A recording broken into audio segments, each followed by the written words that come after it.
പുറത്ത് നല്ല മൊരിച്ചിലുണ്ട്, ഉള്ളിൽ ഇതാ നോക്കിയേക്ക് നല്ല പഞ്ഞി പോലെ നല്ല സോഫ്റ്റായിട്ടിരിക്കും. ഇത് നമ്മൾ ഒരു സ്നാക്ക് റെസിപ്പി ആയിട്ട് ചെയ്യാൻ വേണ്ടിയിട്ട് പോകുന്നത്. ഇപ്പോൾ നമ്മൾ സ്നാക്ക് ചെയ്തിട്ട് കുറച്ചായിട്ടുണ്ടല്ലോ, നമ്മൾ ഇപ്പോൾ കുറച്ച് ദിവസങ്ങളൊക്കെ ആയിട്ട് നമ്മൾ കറികളുടെ റെസിപ്പികളൊക്കെ അല്ലേ ചെയ്തുകൊണ്ടിരുന്നത്. അപ്പോൾ ഇത് നമ്മൾ ഉണ്ടാക്കുന്നത് ഭയങ്കര സിമ്പിളായിട്ട് റെഡിയാക്കിയിട്ട് എടുക്കുന്ന സ്നാക്കിന് ഉണ്ടാക്കുന്നത് വളരെ കുറച്ച് സാധനങ്ങൾ വെച്ചിട്ട് വളരെ പെട്ടെന്ന് തന്നെ റെഡിയാക്കിയിട്ട് എടുക്കാൻ വേണ്ടിയിട്ട് പറ്റുന്ന ഒരു സ്നാക്കായിട്ട് ഉണ്ടാക്കുന്നത്. കഴിക്കാൻ വേണ്ടിയിട്ട് ശരിക്കും നല്ല ടേസ്റ്റാണ്. കുട്ടികൾക്കൊക്കെ നല്ല ഇഷ്ടമാവും. കുട്ടികൾക്ക് മാത്രമല്ല വലിയവർക്ക് എല്ലാവർക്കും നല്ല ഇഷ്ടമാവും. അപ്പോൾ നിങ്ങൾ ട്രൈ ചെയ്ത് നോക്കാൻ വേണ്ടിയിട്ട് മറക്കരുത് കേട്ടോ. പിന്നെ നമ്മൾ മിയ കിച്ചണിലെ ലാസ്റ്റ് അപ്ലോഡ് ചെയ്തിട്ടുണ്ടായിരുന്നത് ഒരു ബിരിയാണി ആയിരുന്നു ചെയ്തിട്ടുണ്ടായിരുന്നത്. ആ വീഡിയോ നിങ്ങൾ കാണാത്തവരുണ്ടെന്ന് വെച്ചിട്ടുണ്ടെങ്കിൽ കണ്ടു നോക്കാം. ഏതെങ്കിലേക്കും ബിരിയാണി ഉണ്ടാക്കുന്നുണ്ടെന്ന് വെച്ചിട്ടുണ്ടെങ്കിൽ അതേപോലെ ട്രൈ ചെയ്യാൻ വേണ്ടിയിട്ട് മറക്കരുത്. പിന്നെ വേറെ പ്രത്യേകിച്ച് വിശേഷങ്ങളൊന്നുമില്ല, ഇവിടെ അങ്ങനെ പോകണം. അത്യാവശ്യം നല്ല തണുപ്പൊക്കെ ആയിട്ടുണ്ട്. അപ്പോൾ നമുക്ക് നമ്മുടെ പലഹാരം നമുക്ക് റെഡിയാക്കാം. നമ്മൾ ഗോതമ്പ് പൊടിയും പിന്നെ ഇതിലേക്ക് നമുക്ക് മെയിനായിട്ട് 3 കൂട്ടം സാധനങ്ങളാണ് നമുക്ക് ആവശ്യം. ഗോതമ്പ് പൊടിയും വേണം, പഴവും വേണം, തൈരും വേണം. അതാണ് 3 മെയിനായിട്ട് വേണ്ടത്. അപ്പോൾ ഞാനിവിടെ എടുക്കുന്നത് ഇതാ റോബസ്റ്റോളാണ് എടുക്കുന്നത്. അത്യാവശ്യം നല്ല വലുപ്പമുണ്ട് കേട്ടോ. അപ്പോൾ നമുക്ക് ഇതിലേക്ക് ഇതൊരു 1.5 പഴം മതിയാവും. ഇനിയപ്പോൾ റോബസ്റ്റോളം തന്നെ വേണമെന്ന് നിർബന്ധമില്ല. നല്ല പഴുത്ത ഏത്തപ്പഴം എന്ന് വെച്ചിട്ടുണ്ടെങ്കിൽ അത് ചേർക്കാം, അല്ലെങ്കിൽ ഏത് പഴമാണ് നിങ്ങളുടെ കയ്യിലുള്ളതെന്ന് വെച്ചിട്ടുണ്ടെങ്കിൽ അത് ചേർക്കാം. അപ്പോൾ നമ്മൾ റോബസ്റ്റോളാണ് എടുക്കുന്നത്. പിന്നെ ഇത് നമ്മൾ ഉണ്ടാക്കുന്നത് ഗോതമ്പ് പൊടിയിലാണ് ഉണ്ടാക്കുന്നത്. നിങ്ങൾക്കത് മൈദപ്പൊടി വെച്ചിട്ട് വേണമെന്ന് വെച്ചിട്ടുണ്ടെങ്കിൽ മൈദപ്പൊടിയിലും ചെയ്യാം. പിന്നെ തൈര് എടുക്കുമ്പോൾ അധികം പുളിയില്ലാത്ത തൈര് നോക്കിയിട്ട് എടുക്കണം കേട്ടോ. പിന്നെ അത്രയ്ക്ക് സാധനങ്ങൾ നമുക്ക് മെയിനായിട്ട് ആവശ്യമുള്ളൂ. അപ്പോൾ നമുക്ക് ഫസ്റ്റ് അതിൻ്റെ മിക്സിങ് നമുക്ക് റെഡിയാക്കാം. അപ്പോൾ 1 കപ്പ് ഗോതമ്പ് പൊടി,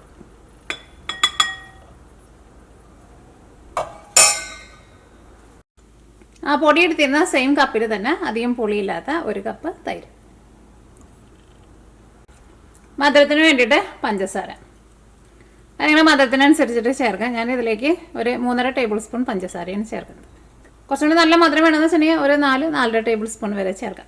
ഇനി അടുത്തത് ചേർക്കുന്നത് ബേക്കിംഗ് പൗഡറാണ് ചേർക്കുന്നത്. 1 teaspoon baking powder, table spoon അല്ല കേട്ടോ, ടീസ്പൂൺ. 1/4 ടീസ്പൂൺ ഉപ്പ്. ഇനി അതിലേക്ക് നമ്മൾ ഇത് മുട്ട ചേർക്കാണ്ടായിട്ട് നമ്മൾ ഉണ്ടാക്കുന്നത്. അപ്പോൾ ഒരു കളറിന് വേണ്ടിയിട്ട് നമുക്ക് ഒരു 2 നുള്ളു മഞ്ഞൾപ്പൊടിയും കൂടിയിട്ട് ചേർക്കാം. അത് വേണമെന്ന് വെച്ചിട്ടുണ്ടെങ്കിൽ ചേർത്താൽ മതി, ചേർത്തില്ലെങ്കിൽ കുഴപ്പമൊന്നുമില്ല. പക്ഷെ ഒരുപാട് ചേർക്കണ്ട, ഒരു 2 നുള്ളു. ഇപ്പോൾ 1 നുള്ളു മഞ്ഞൾപ്പൊടി. ഇനി ഇതിലേക്ക് നമ്മൾ ചേർക്കുന്നത് പഴമാണ് ചേർക്കുന്നത്. ഇനി ഇതിപ്പോൾ നിങ്ങൾക്ക് പഴം ചേർക്കാണ്ട് ഇതേപോലെ തന്നെ മിക്സിങ് റെഡി ആക്കിയിട്ട് ഇങ്ങനെ വേണമെന്ന് വെച്ചിട്ടുണ്ടെങ്കിൽ ഇങ്ങനെ റെഡി ആക്കിയിട്ട് എടുക്കുക. പക്ഷേ പഴം ഉണ്ടെന്ന് വെച്ചിട്ടുണ്ടെങ്കിൽ പഴം കൂടി ചേർത്തിട്ട് ഉണ്ടാക്കുക. അപ്പോൾ പഴം നമ്മൾ സാധാരണ നമ്മളിങ്ങനെ എന്തെങ്കിലുമൊക്കെ ഉണ്ടാക്കുമ്പോൾ ചിലപ്പോൾ മിക്സിയിലിട്ടിട്ട് ഒന്ന് അരച്ചിട്ടൊക്കെയല്ലേ ചേർക്കാറ്. പക്ഷേ ഇത് നമ്മൾ പഴം അരക്കണില്ല കേട്ടോ, നല്ല ചെറിയ ചെറിയ പീസായിട്ട് കട്ട് ചെയ്തിട്ട് ചേർക്കുക. എന്നിട്ട് ഇത് നമ്മളവിടെ മൊരിയിച്ചിട്ട് എടുക്കുമ്പോൾ ഇത് അതിൻ്റെ ഉള്ളിലിരുന്നിട്ട് ആ പഴം ഒന്ന് നന്നായിട്ട് ഇങ്ങനെ വെന്ത് വരും. അപ്പോൾ അത് കഴിക്കുമ്പോൾ ഒരു പ്രത്യേക ഒരു ടേസ്റ്റ് ആയിരിക്കും. അപ്പോൾ എടുക്കുമ്പോൾ പിന്നെ നല്ല പഴുത്ത പഴം നോക്കിയിട്ട് എടുക്കണം കേട്ടോ. അപ്പോൾ ഈ 2 പഴം നമുക്ക് ഫുള്ളായിട്ട് വേണ്ട, ഇതിൻ്റെ ഒരു 1.5 പഴം എടുക്കാം. അപ്പോൾ നല്ല ചെറുതായിട്ട് കട്ട് ചെയ്യാം. ഇതിവിടെ ഞങ്ങൾക്ക് നമ്മുടെ നാട്ടിലിട്ടുന്ന റോബസ്റ്റോളം എനിക്ക് വേണം ഇത്രയ്ക്ക് വലിപ്പം ഉണ്ടാവില്ല. പിന്നെ നമ്മുടെ നാട്ടിലെ റോബസ്റ്റോളത്തിന് ഇത്രയ്ക്ക് കളർ ഉണ്ടാവില്ലല്ലോ, ചെറുതായിട്ട് ഒരു പച്ച കളറല്ലേ. പക്ഷെ എനിക്ക് ആ ടേസ്റ്റ് ഏറ്റവും ഇഷ്ടം. ഇത് നല്ലതാണ്, പക്ഷേ ഇതിൻ്റെ കളർ നോക്കിക്കേ ഭയങ്കര മഞ്ഞ കളറായിരിക്കും. നാട്ടിൽ ചിലപ്പോൾ ഇതൊക്കെ ഇടുന്നുണ്ടാവട്ടെ, എനിക്കറിയില്ല. ഞാൻ നാട്ടിൽ നിന്ന് മറ്റേ പച്ച കളറിലുള്ളതാണ് കഴിച്ചേക്കുന്നത്.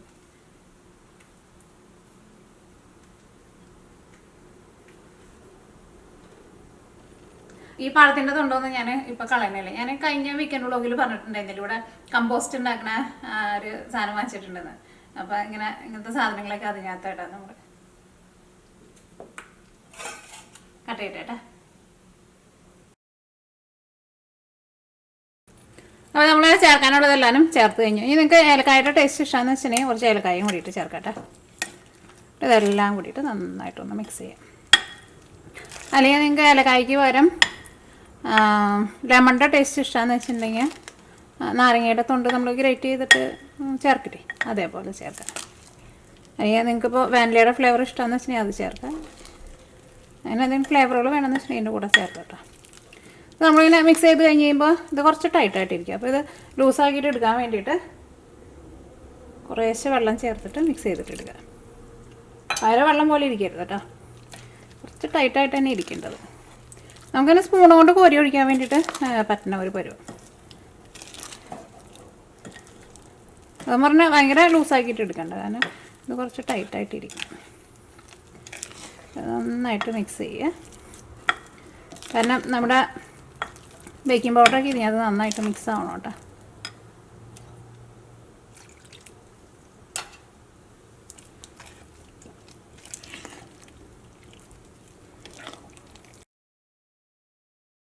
അപ്പോൾ അങ്ങനെ നമ്മുടെ മിക്സിങ് റെഡി ആയിട്ടുണ്ട്. ഇനി ഇത് റെസ്റ്റ് ചെയ്യാനൊന്നും വെക്കേണ്ട ആവശ്യമില്ല കേട്ടോ. ഇത് റെഡി ആക്കി കഴിക്കാൻ ഇത് വെച്ചിട്ട് നമുക്ക് നന്നായിട്ട് സ്പൂൺ കൊണ്ട് ഇങ്ങനെ കുറേശ്ശെ കോരി കഴിച്ചിട്ട് നന്നായിട്ട് മൊരിയിച്ചിട്ട് എടുക്കാം.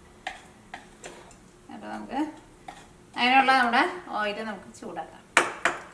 ഇന്ന് രാവിലെ എനിക്കൊരു ഡെന്റിസ്റ്റ് അപ്പോയിൻമെൻറ്റ് ഉണ്ടായിരുന്നു. അപ്പോൾ അത് കഴിഞ്ഞ് ഇപ്പം ഇങ്ങോട്ട് എത്തിയുള്ളൂ. അപ്പോൾ ഞാൻ ചോദിച്ചാൽ എന്തെങ്കിലും സിമ്പിളായിട്ടുള്ള റെസിപ്പി ചെയ്യുന്നത്. അപ്പോൾ ഞാൻ ഇങ്ങനെ ഇരുന്ന് ആലോചിച്ച് കഴിഞ്ഞപ്പോൾ ഞാൻ വിചാരിച്ചു ഇങ്ങനെ ചെയ്താൽ എങ്ങനെ ഉണ്ടാവുന്നു. അപ്പോൾ ഞാൻ ട്രൈ ചെയ്ത് നോക്കി. അപ്പോൾ നല്ല ടേസ്റ്റ് ഉണ്ടായിരുന്നു. 2 ഉണ്ടാക്കിയുള്ളൂ കഴിഞ്ഞു. ഞാൻ തന്നെ കഴിച്ചു. അപ്പോൾ ഞാൻ പെട്ടെന്ന് റെഡിയാക്കട്ടെ. അപ്പം ഇന്ന് ഇത് റെഡിയാക്കാമെന്ന് വിചാരിച്ചു. ഇപ്പോൾ ഇവിടെ സമയം 1 മണിയായിട്ടുണ്ട് കേട്ടോ.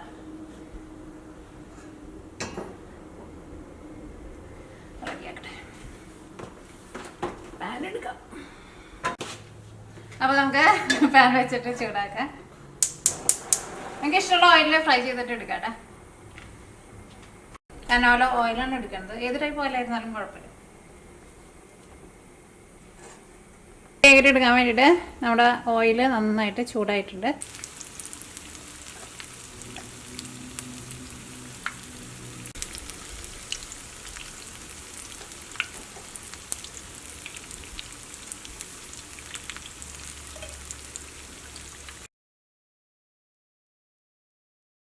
ഇങ്ങനെ തിരിച്ച് മറിച്ചിടുമ്പോൾ തന്നെ നമുക്കത് ഫീൽ ചെയ്യും. കാരണം ഇതിലേക്ക് പഴം കൂടിയിട്ട് ഇതിൻ്റെ ഉള്ളിൽ ഇരിക്കുന്നത് കൊണ്ടേ ഇത് ഭയങ്കര സോഫ്റ്റായിട്ട് നല്ല സ്പോഞ്ച് പോലെ ഇരിക്കുന്നുണ്ട്. അപ്പോൾ ഇത് 2 സൈഡ് നന്നായിട്ട് മുരിഞ്ഞിട്ടുണ്ട്. ഇത് ഓയിൽ നമുക്ക് മാറ്റാം.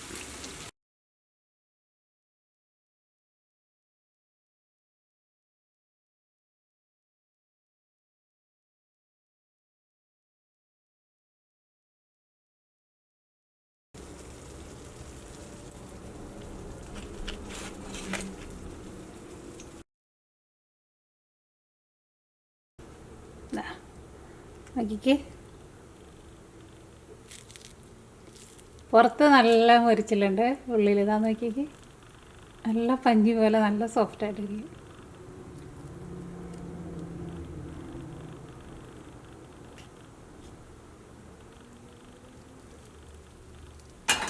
അപ്പോൾ അങ്ങനെ നമ്മുടെ പലഹാരം എല്ലാം റെഡിയാക്കി എടുത്തിട്ടുണ്ട്. പെട്ടെന്ന് തന്നെ പോയി കേട്ടോ, കുറേ സമയമൊന്നും എടുക്കാമെന്നില്ല. അപ്പോൾ ഞാനൊന്ന് കഴിച്ച് നോക്കട്ടെ. കഴിച്ച് നോക്കിയിട്ട് ടേസ്റ്റ് പറയാം. എന്തായാലും നിങ്ങൾക്ക് നല്ല ഇഷ്ടമാവും. ഞാൻ പിന്നെ കഴിച്ച് നോക്കിയിട്ട് ടേസ്റ്റ് പറയേണ്ട ആവശ്യമില്ല. എന്നാലും ഞാനൊന്നിട്ട് കഴിച്ച് നോക്കിയിട്ട് ടേസ്റ്റ് പറയും. ഓക്കെ,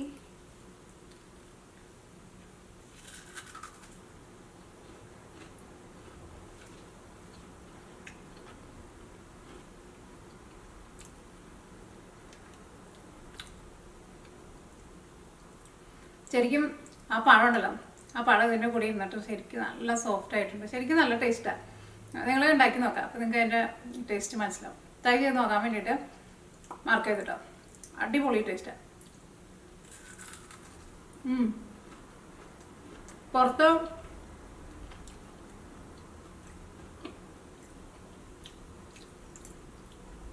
നല്ല മുരിച്ചിലുണ്ട്. ഉള്ളിലാന്ന് വെച്ചിട്ടുണ്ടെങ്കിൽ പഴമൊക്കെ കൂടി വന്നു കഴിഞ്ഞപ്പോൾ ഒരു പ്രത്യേക ഒരു ടേസ്റ്റാണ്. ഇത് റോബസ്റ്റോടാണ്. ഞാൻ ഏത്തപ്പഴം വെച്ച് ഞാൻ നോക്കിയിട്ട്, പക്ഷേ എനിക്ക് ഏത്തപ്പഴം ആയിരുന്നാലും നല്ല ടേസ്റ്റ് ഉണ്ടാവും. ഏത് പഴമായിരുന്നാലും നല്ല ടേസ്റ്റ് ഉണ്ടാവും. എനിക്ക് ചിലപ്പോൾ ഏത്തപ്പഴമായിരിക്കും, ചിലപ്പോൾ ഇതിനും കൂടുതൽ ടേസ്റ്റ് ഉണ്ടാവും. പക്ഷേ ഇത് നല്ല ടേസ്റ്റ് അല്ലേ, ഇതിനും കൂടുതൽ ടേസ്റ്റ് ഉണ്ടാവുമെന്ന് തോന്നുന്നുണ്ട്. ശരിക്കും നല്ല അടിപൊളി ടേസ്റ്റാണ്. നിങ്ങൾ ധൈര്യമായിട്ട് ട്രൈ ചെയ്ത് നോക്കിയിട്ട് ഫീഡ്ബാക്ക് പറയാൻ വേണ്ടിയിട്ട് മാർക്ക് ചെയ്തോട്ടെ. ശരിക്കും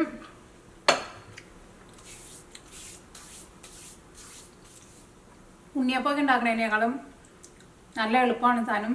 ഉണ്ണിയപ്പത്തിനേക്കാളൊക്കെ ശരിക്കും നല്ല ടേസ്റ്റ് ഉണ്ട് താനും. കാരണം ഉണ്ണിയപ്പമൊക്കെ ഉണ്ടാക്കാൻ നമുക്ക് കുറച്ചും കൂടിയും കൂടുതലായിട്ടുള്ളൊരു പണിയുണ്ട്. പക്ഷേ അപ്പോൾ നിങ്ങൾ ട്രൈ ചെയ്ത് നോക്കാം. അപ്പോൾ നമുക്ക് നാളെ പഴം പല്ലുമ്മയ്ക്ക് പിടിക്കാം. അപ്പോൾ നിങ്ങൾ ട്രൈ ചെയ്ത് നോക്കാം. അപ്പോൾ നമുക്ക് നാളെ വേറൊരു പുതിയ റെസിപ്പി ആയിട്ട് വരാം. കാര്യങ്ങളൊക്കെ വീട്ടിൽ പെട്ടെന്ന് വരുമ്പോൾ ഉണ്ടാക്കി കൊടുക്കുക. അല്ലെങ്കിൽ പിള്ളേരൊക്കെ ക്ലാസ് കഴിഞ്ഞ് വരുമ്പോൾ ഒന്നുമില്ലാന്ന് വെച്ചിട്ടുണ്ടെങ്കിൽ ഉണ്ടാക്കി കൊടുക്കുക. ഇത് പിന്നെ ഒരു പ്രാവശ്യം ഉണ്ടാക്കി കൊടുത്തിട്ടുണ്ടെങ്കിൽ എനിക്ക് തോന്നുന്നു പിള്ളേർ ഇടയ്ക്കിടയ്ക്ക് ചോദിക്കും നിങ്ങളുടെ അടുത്ത്. അറിയില്ലേ?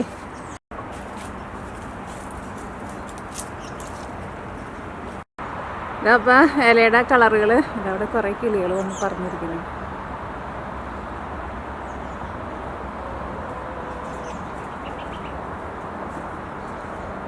ഇവിടെ സമയം നേരം 4:30 ആയിട്ടുണ്ട് കേട്ടോ. ഇപ്പോൾ തണുപ്പ് തുടങ്ങിയേക്കണത് കൊണ്ട് തന്നെ ഒരു 5 മണിയാകുമ്പോഴേക്കും നല്ല ഇരുട്ടാവും കേട്ടോ.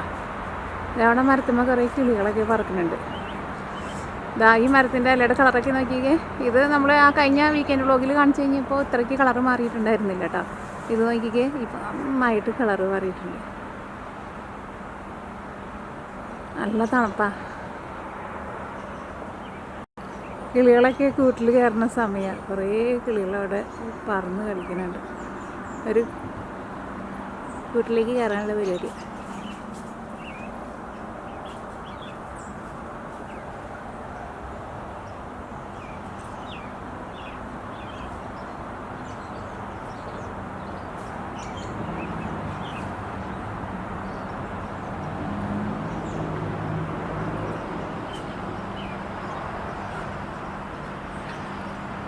ഇതാ കിളികൾ ഫോണ് അങ്ങനെ കാണുന്നില്ല കേട്ടോ. കുറേ ആൾക്കാർ അങ്ങോട്ട് ഇവിടേക്ക് പറന്നു പോകുന്നുണ്ട്. ഇതാ ഇതെല്ലാ മരത്തിൻ്റെ ഇലകളൊക്കെ കൊഴിഞ്ഞിട്ടാണ്. ഞാനിപ്പോൾ കോഴീനെ കയറ്റാൻ വേണ്ടിയിട്ട് കൂടടയ്ക്കാൻ വേണ്ടിയിട്ട് പുറത്തേക്ക് ഇറങ്ങിയതാണ്.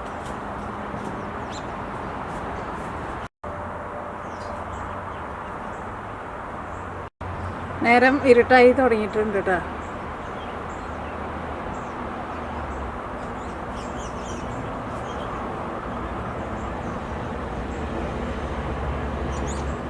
വേണ്ട കിളികൾ പറഞ്ഞുകൊണ്ട്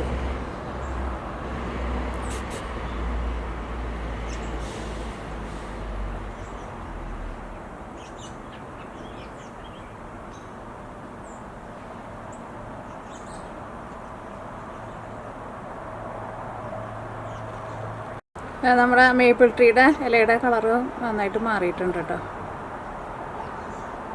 ഇപ്പോൾ ഇവിടെ രാത്രി ഭയങ്കര കൂടുതലായിരിക്കും. കാരണം 5 മണിയാകുമ്പോൾ നല്ല ഇരുട്ടാവും. പിന്നെ നേരം വെളുക്കാൻ വേണ്ടിയിട്ട് ഒരു 7 മണി ആവണം, ഒന്ന് ചെറുതായിട്ടൊന്ന് നേരം വെളുക്കാൻ വേണ്ടിയിട്ട്. നല്ല വെട്ടം വയ്ക്കണമെന്ന് വെച്ചിട്ടുണ്ടെങ്കിൽ ഒരു 7:30 ആവണം നല്ല വെട്ടം വയ്ക്കാൻ വേണ്ടിയിട്ട്.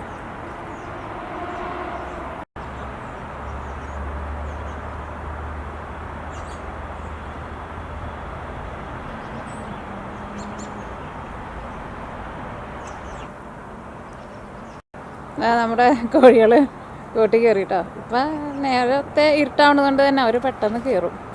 വേറെ നല്ല തണുപ്പാണ്. പക്ഷെ പകൽ മുഴുവൻ ഇവിടെ നടക്കും കേട്ടോ. രാത്രിയാകുമ്പോൾ മാത്രമേ അവർ കയറുള്ളൂ. ആ ചാത്തൻകോഴി ഉണ്ടല്ലോ, ചാത്തൻകോഴി എപ്പോഴും കൂട്ടിൽ പോയിട്ടിരിക്കും. അത് കഴിഞ്ഞിട്ട് ഇടയ്ക്കിടയ്ക്ക് പുറത്തേക്ക് വന്ന് നോക്കും. അത് കഴിഞ്ഞിട്ട് ഇവരെല്ലാവരും കയറി കഴിഞ്ഞിട്ട് പിന്നെ വന്ന് നോക്കും. എനിക്ക് അവന് കൂടടച്ചു വന്ന് നോക്കും എന്താണെന്നാണ്.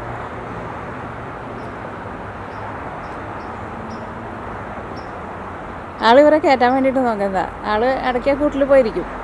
അത് കഴിഞ്ഞിട്ട് ഇവരെ കാണാണ്ടാകുമ്പോൾ പിന്നെയും വരും. അത് കഴിഞ്ഞിട്ട് എല്ലാവരും കയറി കഴിയുമ്പോൾ പിന്നെയും പുറത്ത് വന്നിട്ട് ചുറ്റോറ് വന്നിട്ട് നോക്കും. എന്താ അപ്പം എല്ലാവരും കയറിയിട്ടാ.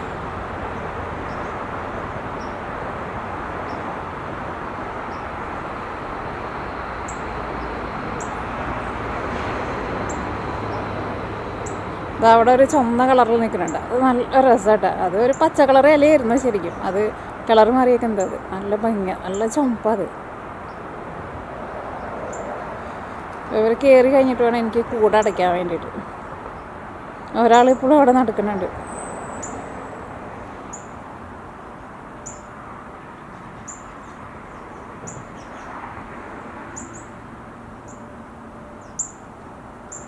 ഒരു കിളി പറഞ്ഞു ചെയ്യുന്നുണ്ട്, നല്ല ചുമന്നൊരു കിളി. അപ്പം ഞാൻ കൂടടയ്ക്കട്ടെ കേട്ടോ.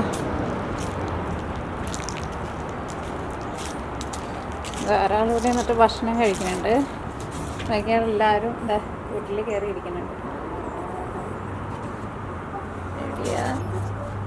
എല്ലാവരും വേഗം കിടന്ന് ഉറങ്ങിക്കോ. കൂടടയ്ക്കട്ടെ.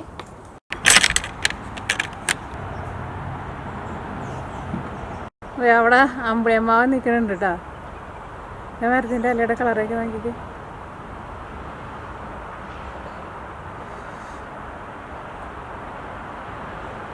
സമയം 5 മണിയാവണുള്ളൂ. 5:30 കഴിഞ്ഞാൽ കൂരി ഇരുട്ടായി.